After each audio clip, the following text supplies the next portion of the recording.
에베소서 6장 1절에서 4절입니다. 자녀들아, 주 안에서 너희 부모에게 순종하라. 이것이 옳으니라.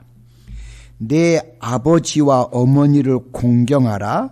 이것은 약속이 있는 첫 계명이니 이로써 내가 잘되고 땅에서 장수하리라.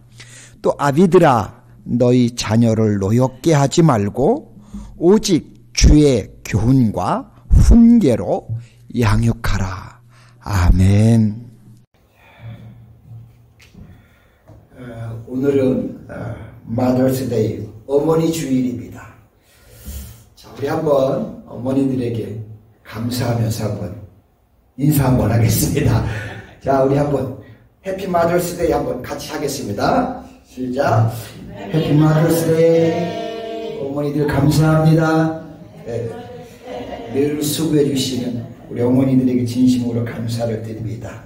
자, 어머니 주일을 맞이하여 우리 가정과 또 가족과 자녀들을 위해 온갖 수고와 희생을 아낌없이 쏟아주신 우리 어머님들께 다시 한번 진심으로 감사를 드립니다. 자, 미국은 어머니 주일 외에도 6월 셋째 주 주일에 또 파더스데이를 해서 하며 아버지 주일을 또 지키기도 합니다. 저는 어머니 주일과 아버지 주일을 따로 이제 설교하지 아니하고 그냥 부모님과 자녀에 대해서 말씀을 증거하겠습니다. 자, 하나님과 우리의 관계가 나눌 수 없는 영원한 영적인 관계인 것처럼 부모님들과 자녀의 관계는 피로 맺어진 혈연의 관계로서 역시 뗄래야 뗄 수 없는 관계입니다. 자, 이 관계는 우리의 생명이 존재하는 한 계속되는 관계이기 때문에 그 어떤 관계보다도 우선시되고 제일 먼저가 되는 중요한 관계라고 저는 그렇게 믿습니다. 자, 바울 사도께서는 부모님과 자녀들의 관계를 말씀하시면서 1절에 보시면 부모들아 라고 말하기 전에 자녀들아 라고 하시며 자녀들에게 먼저 권고하는 것을 볼 수가 있습니다. 자, 이것은 부모님의 의무가 있기 전에 먼저 자녀들이 부모님에 대한 의무를 다해야 하기 때문입니다. 자, 마치 이것은 우리가 하나님을 만나고 난 뒤에 먼저 하나님을 찾고 섬기는 가운데 복을 받아야 하는 것처럼 자녀들이 부모님을 섬기는 가운데 축복을 누려야 하기 때문입니다. 자, 바울 사도께서는 사랑하는 믿음의 아들 디모데에게 디모데후서 3장 1절로 2절에 보시면 말세에 고통하는 때에 일어나는 여러 가지의 악한 현상들을 말씀하시면서 그 중에 하나가 뭐냐? 자녀들이 부모님에게 순종을 하지 않고 거역하며 감사하지 않는다는 겁니다. 실제로 우리는 언론 매체를 통해서 또는 주변의 우리의 생활 가운데서 지금 이와 같은 일들을 실제로 아주 피부로 실감나게 느낄 때가 많이 있습니다. 자, 이럴 때 우리 노스캐롤라이나 한인교회 모든 성도님들의 가정은 자녀는 부모님을 공경하고 또 부모는 자녀를 사랑하는 아름다운 모습으로 서로 사랑하고 순종하는 관계가 되어서 주변에 아름다운 본이 되어지고 하나님께 영광을 돌릴 수 있는 우리 모두의 가정들이 될 수 있기를 간절히 소망합니다. 자, 첫 번째는 자녀들의 순종입니다. 1절에 보시면 바울 사도께서는 자녀들아, 주 안에서 너희 부모에게 순종하라. 이것이 옳으니라고 했습니다. 자, 자녀들은 부모님에게 순종해야 한다고 했습니다. 그래야만 그것이 옳은 일이라고 했습니다. 자, 그러면서 한 가지 첨가하기를 주 안에서라고 했습니다. 이것은 부모님에 대한 순종이 종교적인 의미를 내포하고 있음을 지적한 것입니다. 자, 피조물인 인간이 창조주 하나님을 기억하며 예배드리고 섬기고 경배하듯이 그 섬김의 원리에 있어서 나를 낳아주시고 길러주신 부모님의 은혜를 기억하고 감사하며 순종하는 것, 이것이 바로 부모님과 자녀의 관계라는 것입니다. 특별히 주 안에서 순종하라는 말에 대해서 우리는 이 부분을 깊이 명심해야 합니다. 우리 그리스도인들의 순종의 특색이 있다면 주 안에서 순종한다는 데 있습니다. 즉 주님께서 그렇게 말씀하셨으니까 나의 부모에게 순종해야만 한다는 것입니다. 자, 여러분, 성경에서 주님이 말씀하신 것은 그분이 말씀하셨다는 이유 하나만으로도 옳고 바른 것입니다. 자, 부모님에 대한 순종은 단순히 어떤 자연적인 충동에서만 아니라 종교적인 동기가 그 안에 내포되어 있습니다. 참고로 누가복음 2장 51절에 보시면 예수께서 함께 내려가사 나사렛에 이르러 순종하여 받으시더라고 했습니다. 예수님까지도 당신의 육신의 부모님에게 순종을 하셨기 때문입니다. 사실 예수님을 믿는 사람들은 자신의 부모님이 예수님을 믿지 않으신다 하더라도 그분들에게 철저히 순종해야 합니다. 특별히 자녀들은 부모님에게 순종을 해야 한다라고 했는데, 부모와 자녀라는 독특하게 얽힌 관계 때문에 어쩔 수 없어서 순종하는 것이 아니라 사랑하는 마음과 감사하는 마음, 그리고 존경하는 마음에서 나오는 순종이어야 합니다. 어쩔 수 없이 혈연으로 묶였으니까 해야 한다, 이게 아니고 우리는 감사하고 존경하면서 우리는 부모님께 순종을 해야 합니다. 자, 근데 여기서 한 가지 우리가 짚고 넘어가야 할 부분이 있는데, 과연 우리의 순종의 범위는 어디까지냐라는 겁니다. 혹시 여러분들은 어디까지라고 생각을 하십니까? 저는 두 가지를 제외하고는 모두 다 순종해야 한다고 생각합니다. 첫째는 부모님이 예수님을 믿지 못하게 할 때는 사실 이것은 순종할 수가 없습니다. 자, 왜냐하면 부모님보다 예수님이 먼저였기 때문입니다. 예수님은 천지가 창조되기 이전에 이미 영원전부터 하나님과 함께 계셨던 그분이 육신의 몸을 입고 인간에 오셨기 때문에 사실 우리 부모님들보다는 예수님이 먼저셨습니다. 그리고 영원한 생명과 우리는 예수님을 통해서 직결되기 때문에 그렇습니다. 자, 만약 어떤 믿지 않는 부모님이 어떤 종류의 교회 봉사를 강경하게 자녀에게 금했다면 어떻게 해야 할까요? 여러분, 어떻게 될 것 같아요? 분명히 그것은 순종해야 합니다. 그것은 믿지 못하게 하는 것과는 다르기 때문입니다.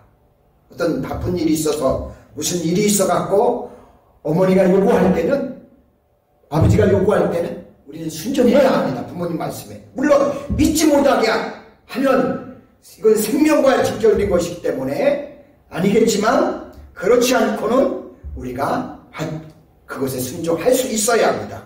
또 둘째는 부모님이 죄를 우리에게 강요할 때 그 요구는 사실 우리가 따를 수 없습니다.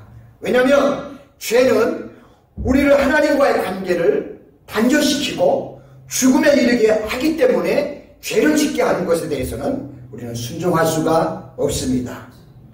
사람은 범죄 행위를 하면 반드시 그 행위에 대한 책임이 있는 겁니다. 아무리 부모님이라고 할지라도 대신해서 그 책임을 지어질 수가 없습니다.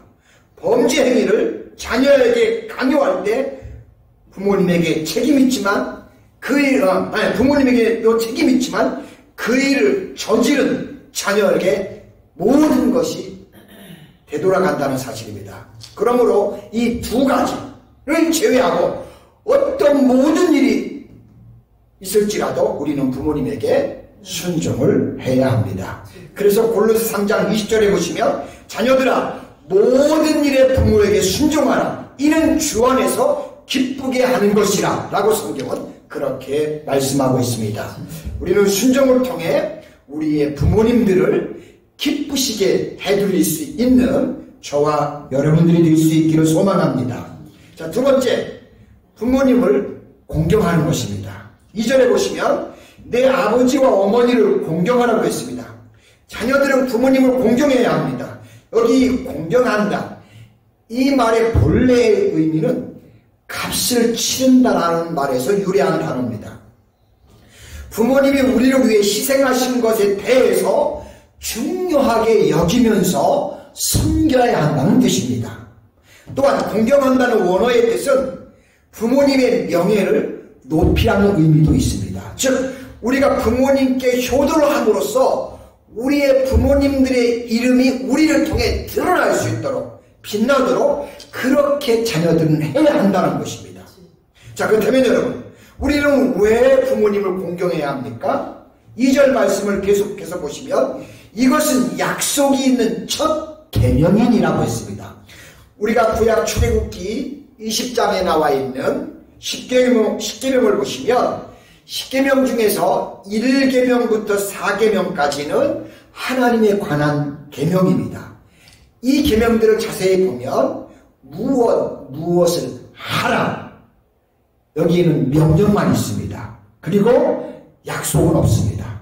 그러나 제5계명인 내 부모를 공경하라 하는 명령 다음에 그리하면 내 하나님 여호와가 내게 준 땅에서 내 생명이 길리라 라는 약속이 그 안에 담겨 있습니다. 즉 장수하며 오래 살리라고 그렇게 말씀하셨습니다. 그리고 10계명을 조금 더 설명하면 6계명부터는 이웃간에 어떻게 하라는 계명인데 그 중간에 5계명을 넣어서 하나님과 사람 사이에 부모를 향한 효도를 명령을 하고 있습니다. 자, 그러므로 부모님의 존재는 이 땅에서 우리를 태어나게 하신 하나님께서 우리를 축복하신 유일한 통로가 바로 부모였다는 사실입니다. 부모님을 떠나서는 우리가 이 세상에 그 누구도 태어나지를 못합니다. 그러므로 여기는 단순히 약속만 딸린 것이 아니라 지상에서 부모님은 하나님의 대행자, 즉 하나님이 우리를 이 땅에 태어나게 하시되 부모를 통해서 태어나게 하셨다는 사실을 기억시킨 겁니다. 그뿐만 아니라 이 땅 위에서 우리를 키우시되 부모님을 통해서 키워주셨기 때문에 부모님은 하나님을 대신해서 우리에게 복을 주신 축복의 통로입니다. 그래서 자녀는 부모님에게 순종을 하고 공경을 해야 할 책임이 있는 것입니다. 제가 방금 전에 앞에서 순종하고 공경해야 한다고 말씀드렸는데 약간의 차이가 있습니다. 사실 부모님께 순종은 이것은 결혼하기 전에 하는 겁니다. 그때는 우리가 부모님께 전적으로 속해 있기 때문입니다. 반면에 공경은 결혼 이후에 하는 겁니다. 결혼을 하고 가정을 가지고 난 이후에는 아내와 함께 더불어 자녀를 기르면서 부모님의 은혜를 기억하면서 감사하며 섬기는 겁니다. 이것이 바로 공경입니다. 그래서 순종과 공경을 구별한다면 같은 것이지만 순종은 철저하게 결혼 전에, 공경은 결혼하고 난 이후에도 자녀를 기르면서 부모님을 섬기는 것, 이것이 바로 공경입니다. 자, 하나님께서는 자녀들이 부모님에게 순종하고 공경하는 것을 옳은 일이라고 말씀하셨습니다. 그리고 그런 사람들에게 하나님은 약속하셨습니다. 이로써 내가 잘되고 땅에서 장수하리라고 하셨습니다. 이것이 곧 우리의 삶의 행복의 원리고 축복의 원리라고 말씀해 주셨습니다. 가장 기본적인 것, 가장 근본적인 것, 이것이 바르게 정립된 그 사람에게 하나님이 행복이 있고 축복이 있다고 이렇게 우리에게 말씀해 주셨습니다. 그것이 바로 우리의 가정이고 부모와 자녀의 관계입니다. 자, 우리 모두 부모님 공경을 통해 잘되고 장수하며 행복한 가정의 축복을 누리는 우리 모든 노스캐롤라이나 한인교회 성도 여러분들의 가정이 되시기를 축복합니다. 세 번째는 부모님들의 자녀 양육입니다. 4절에 보시면 또 아비들아 너희 자녀를 노엽게 하지 말고 오직 주의 교훈과 훈계로 양육하라고 말씀하셨습니다. 특히 이 말씀에 보시면 자녀 교육의 양면성이 나오는 것을 볼 수 있습니다. 하나는 하지 말라는 말이 있고 또 하라는 말이 나오는 것을 봅니다. 자, 먼저 하지 말라라고 했는데 자, 무엇인지 한번 살펴보겠습니다. 자녀를 노엽게 하지 말라는 겁니다. 자, 부모님들은 자녀를 양육시키면서 자녀들의 마음을 노엽게 하지 말라고 했습니다. 이것은 부모님들은 자녀를 양육할 때 우리의 자녀들이 바른 길을 가지 못하고 잘못하면 징계해야 합니다. 그러나 이제 우리가 징계를 해야지만 그렇다고 해서 그 자녀들을 징계하는 과정에 노엽게, 즉 다시 말하면 분노를 일으키게 만들어서는 안 된다는 겁니다. 그래요. 왜냐하면 골로새 3장 21절에 보시면 아비들아 너희 자녀를 노엽게 하지 말지니 낙심할까 하느니라. 우리가 자녀들이 잘못해서 훈계를 하고 바른 길로 인도해서 옳은 길로 가게 해야 하는 것은 당연한 일이고 마땅한 일이지만 노엽게 함으로써 자녀가 부모로부터 낙심을 하게 해서는 안 된다는 겁니다. 여러분 자녀를 훈계하되 막 낙심할 정도로 그 자녀가 막 좌절할 정도로 그렇게 하지 않으시기를 바랍니다. 우리나라 한국 부모님들에게서 우리가 많이 볼 수 있는 모습인데요.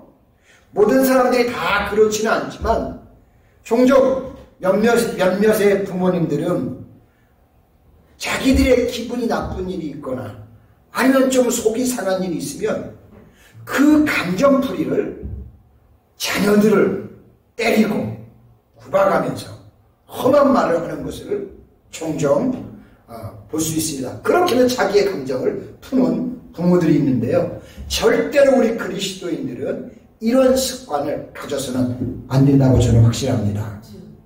자식은요, 여러분 길러 보셔서 아시잖아요.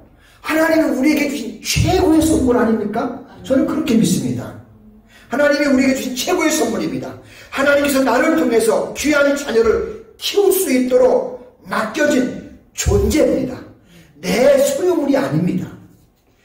그냥 자기 기분 나는 대로 함부로 말하고 때리는 것은 이런 것들은 다 자녀를 노엽게 하는 것입니다. 우리는 내 자녀이지만 그 아이의 인격을 존중해주고 또 그 아이가 잘할 때는 칭찬해야 하는 것입니다. 그리고 잘못됐을 때는 이게 좀 잘못된 것 같지 않냐고 훈계해주면서 아버지 말씀이 그렇구나, 어머니 말씀이 그렇구나 하고 아이들이 돌이킬 수 있도록 우리는 해야지 막 저주를 부른다든지 막 그 아이를 험악하게 해서는 안 된다는 것입니다. 잠언 19장 18절에도 보시면 내가 내 아들에게 희망이 있은즉 그를 징계하되 죽일 마음을 두지 말지니라. 이 성경의 말씀입니다.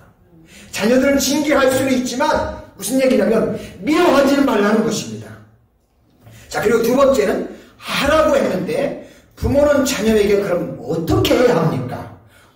오직 주의 교양과 훈계로서 양육을 하라고 말씀하고 있습니다. 이것은 하나님의 말씀으로 할 수가 있습니다. 사실 저도 이렇게 잘 이 부분이 어렵더라고요. 어렸을 때부터 뭐 이렇게 불교와 유교의 문화권에서 이렇게 자라서 그런지 외국인들이 이렇게 자녀들하고 막 아주 그냥 친구처럼 대화하면서 부드럽게 아이를 해주는데 왠지 모르게 가부장적인 그런 가정에서 또 아버지 형제분이 8남매였는데요. 그런 속에서 크다 보니까요, 이 아이들하고 하는 관계가 부드럽지가 않아요. 매일 그런 것만, 그런 문화에서 자라고 그런 속에서 커서 그런지 교훈과 훈계로 잘 양육을 해야 되는데 그 부분이 굉장히 저도 어렵고 힘이 들더라고요. 어쨌든 우리가 그런 문화권에 살았지만 우리는 노력해야 할 줄로 믿습니다. 그래서 아이들하고 미국에 와갖고는 한 번도 부닥치려고 하지 않고 그냥 될 수 있으면 들어주고 그냥 얘기하고 조용하게 말하고 그러려고 애를 쓰고는 있습니다. 모르겠어요. 아이들이 어떻게 느끼는지는 모르겠는데 저 나름대로는 그러는데 어쨌든 우리가 자녀를 양육하고 훈계하되 분풀이라든지 화풀이라든지 이런 대상으로 하지 마시고 항상 주의 교양과 훈계로서 우리 모두가 하나님 말씀을 가지고 양육할 수 있기를 원합니다. 디모데후서 3장 16절에 보시면 모든 성경은 하나님의 감동으로 된 것으로 교훈과 책망과 바르게 함과 의로 교육하기에 유익하니라고 했습니다. 그래서 부모님들은 자녀들을 양육할 때 어려서부터 하나님의 말씀을 친숙하도록 우리가 만들어야 합니다. 이것 이상 사실은 좋은 교육이 저는 없다고 믿습니다. 제가 아브라함 링컨의 전기를 어렸을 때부터 끝까지 그분의 전기를 한번 읽은 적이 있는데요. 그분은 그의 전기 속에 성경에 대해서 뭐라고 했냐면 하나님이 인류에게 주신 최고의 선물이다 라고 하는 그런 유명한 말을 남기셨는데요. 그분은 그의 생애 동안 성경을 가까이에 놓고 살면서 그 말씀을 지키려고 부단이었었다고 합니다. 남북전쟁 가운데서도 끝까지 그분이 놓지 않고 가까이 두었던 것은 성경이었습니다. 왜 그 링컨이 그랬는가를 보니까 제가 그 책을 읽으면서 그의 어머니가 매일같이 읽어주셨던 성경 말씀이 그에게 가장 제일 인생을 살면서 친숙한 게 바로 하나님의 성경이었습니다. 그래서 그분은 어떤 상황에서도 성경을 보면서 그 성경의 말씀을 가지고 어려운 난관들, 문제들을 풀어가려고 그렇게 애썼던 것을 그의 전기에서 보았습니다. 여러분, 기독교 교회의 유일한 비결이 있다면 아이를 어렸을 때부터 스스로 말씀을 즐거이 읽고 말씀과 가까이 할 수 있도록 우리가 해주는 것입니다. 자, 이것에 대해서 모세가 신명기 6장 2절에 보시면 너와 내 아들과 내 자손들도 평생에 내 하나님 여호와를 경외하며 내가 너에게 명한 그 모든 규례와 명령을 지키게 하기 위한 것이며 또 내 나를 장구하게 하기 위한 것이라고 그렇게 말씀합니다. 이어서 또 신명기 6장 5절에도 계속 보면 너는 마음을 다하고 뜻을 다하고 힘을 다하여 여호와를 사랑하라고 합니다. 그리고 그 사랑하는 것이 어떻게 나타나야 되느냐 하면 오늘 내가 내게 명하는 이 말씀은 너는 마음에 새기고 내 자녀에게 가르치고 집에 앉아있을 때든지 길에 갈 때든지 누워있을 때든지 일어날 때든지 이 말씀을 가지고 자녀들에게 이야기해 줄 것을 강론해 줄 것을 그렇게 성경은 말씀하고 있다는 사실입니다. 여러분, 부모는 자녀들에게 이와 같은 것들을 시행함으로써 우리의 자녀들이 하나님을 알고 하나님을 잘 섬기는 가운데 하나님의 복을 받아 살 수 있도록 우리가 인도를 해 주어야 합니다. 이것이 바로 바울 사도께서 가르쳐 주신 부모와 자녀의 관계요 모습이라고 오늘 우리에게 에베소서를 통해서 말씀해 주시고 있습니다. 저와 여러분들의 가정에 부모와 자녀의 관계가 주 안에서 날마다 아름답게 형성이 되어가지고 고마워라 임마누엘 예수만 섬기는 우리 집 하면서 우리 가족 안에서 가정 안에서 가족끼리 하나님을 찬양하는 정말 아름다운 그런 가정들이 되시기를 주님의 이름으로 축복합니다. 기도합니다. 하나님 아버지 감사합니다. 특별히 오늘 어머니 주일을 맞이해서 하나님 아버지 한번 가정을 또 생각해 보게 하시니 고맙고 감사합니다. 아버지 저희들에게 가정을 주시고 또 자녀들을 주시고 지금까지 하나님 행복한 삶을 누리게 하셨는데 하나님 아버지 우리 자녀들이 부모님을 바라보면서 존경하고 공경할 수 있도록 아버지 그런 분위기가 되며 또 자녀들이 부모님을 바라보면서 또 순종할 수 있는 그런 우리의 가정이 되게 하여 주옵소서. 또한 자녀들은 우리의 양육을 통해서 아름다운 관계가 이루어져서 존경하고 또 공경하는 그래서 화목이 넘치는 기쁨이 있는 아버지 우리 노스캐롤라이나 하나님께 온 성도님들의 가정이 되게 아버지 축복해 주시고 그래서 우리의 모습 속에서 항상 기쁨이 가득한 이런 역사가 있도록 축복하여 주옵소서. 예수님의 거룩하신 이름으로 기도드립니다. 아멘.